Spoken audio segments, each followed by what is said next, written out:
Today's rhythm exercise is focused on the simple time signature 3/8. This is part 12 of 12.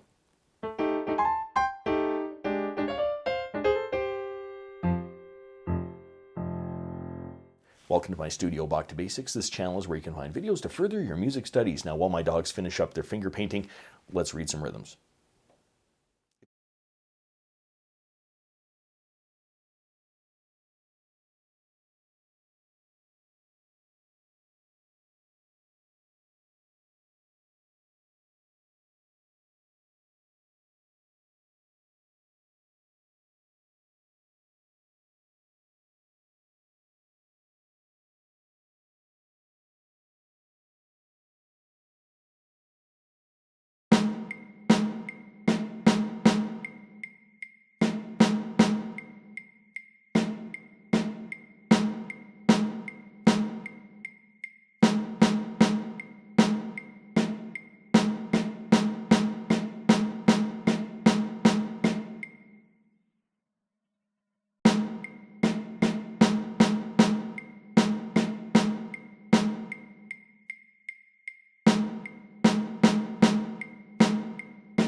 If you found this video helpful, click like or subscribe, or visit my Patreon page linked in the description below for early access to videos like these and, well, whatever else I'm doing over there. Thanks for watching. I'm just a music teacher having fun. Catch you on the next one.